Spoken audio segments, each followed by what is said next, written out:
Hello, I'm David R. Lewis. Thanks for joining me at Theater of the Mind. This segment is from my 7th book in the trail series of westerns, Cutthroat Trail. In this bit, Ruben is on the trail to St. Joe and has encountered travelers. In the late afternoon, I come across a spot where there was some people off a trail 50 yards or so, setting up a camp. There was 2 cooking fires built, 2 buckboard wagons, a big carriage with 4 pretty gray horses hobbled nearby, and 2 well-strung cabin tents pitched near one of the fires. On the other end of camp was more common riding and wagon stock and 4 or 5 lean peas. A fella wearing a hat near as big as the one Marion Daniels wore was standing near the edge of camp looking things over while 2 or 3 other folks hustled around. When that fella seen me, he brimmed that big old hat of his. I give him a nod and brimmed back at him. It was then he come walking toward me and give me a motion to come on over his way. I turned Willie that direction and pulled up about 20 feet short of where he stood. There was 4 or 5 folks sitting around a big table beside the fire farthest from me, and a couple of them was ladies holding bumbershoot over their heads to keep the sun off of them. Well, it was some unusual seeing a table and such out on the trail.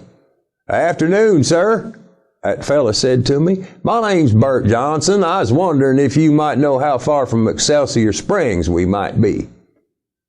"Well, I only been through this area once afore," I told him, "but I'd figure about 10 miles. It wouldn't make no sense to break camp this late in the day, but you'll easy get there tomorrow. My name is Ruben, Mr. Johnson." "Mr. Beeler," he said, "if you'd care to climb down off that good-looking horse, I'd be pleased if you'd accept having some supper with my group. It is pretty much canned and trail food, but we do have some fine wine and spirits for the humans and oats and alfalfa meal for the stock." That there made me grin a mite. I got off Willie and offered him my hand. "Call me Ruben, Mr. Johnson," I told him. "Bert, Ruben," he said. "The folks with me are the Henry family from over near Alton in Illinois and some of their servants. Mr. Henry suffers some from the arthritis and gout and has come over this way for the waters at Excelsior Springs. He intends to stay at the Excelsior Hotel for a week or 2 and use them waters in the hope of feeling better. With him is his wife, daughter, and oldest son. They hired me to bring them over this direction and take care of the stock, make camp, and do all the work they can't do or won't do or are too important to do. The pay is good. I can put up with a considerable amount of horse shit when the pay is good." Willie took a step or 2 toward us then and stretched out his neck toward Bert to get himself a pat.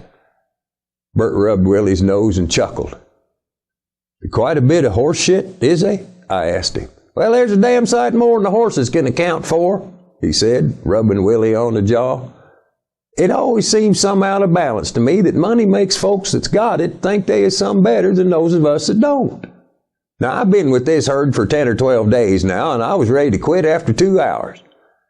I told him I'd get him to Excelsior Springs, and I will. I don't know how them fools are fixing to get back home, but it damn sure ain't going to be with my help.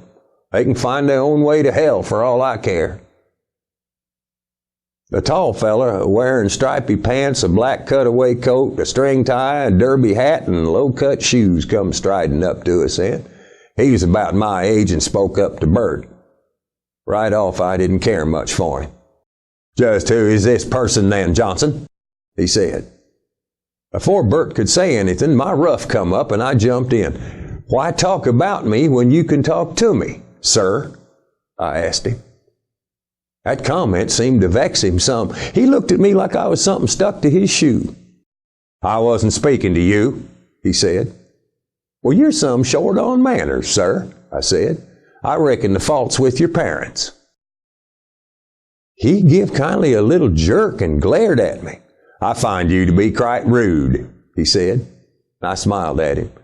"Ain't it amazing how some folks can easy recognize in other folks what they fail to see in themselves?" I said. "What?"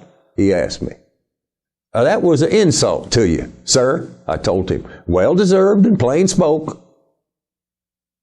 Mr. Johnson was asking me how far it was to the springs, and I told him. Now I'm fixing to get on my way." He kindly sneered at me. "Well, you certainly are," he said. "It will save you from a thrashing." I grinned. "A thrashing? From who? You?" His face come to get a little red. "Yes, me, you insolent bastard." Mr. Johnson took a couple of steps backwards. "Sir," I said, "you just asked me to fight and offered me an insult. Them was your first two mistakes. You won't get away with another one." He took some kind of stance then, holding his arms kindly out in front of himself with a fist on the end of each one. It tickled me, is what it done. I kicked him in the crotch. "Mistake number 3, I told him, and swung up on Willie. Mr. Johnson grinned at me. "Lovely," he said, "just lovely." I brimmed my hat to him and turned Willie away. That other fellow was laying on his side in the dirt and throwing up. You can find my trail series of Western novels in ebook and e-audiobook formats at Amazon and several other outlets. I'm David R. Lewis. Thanks for visiting Theater of the Mind.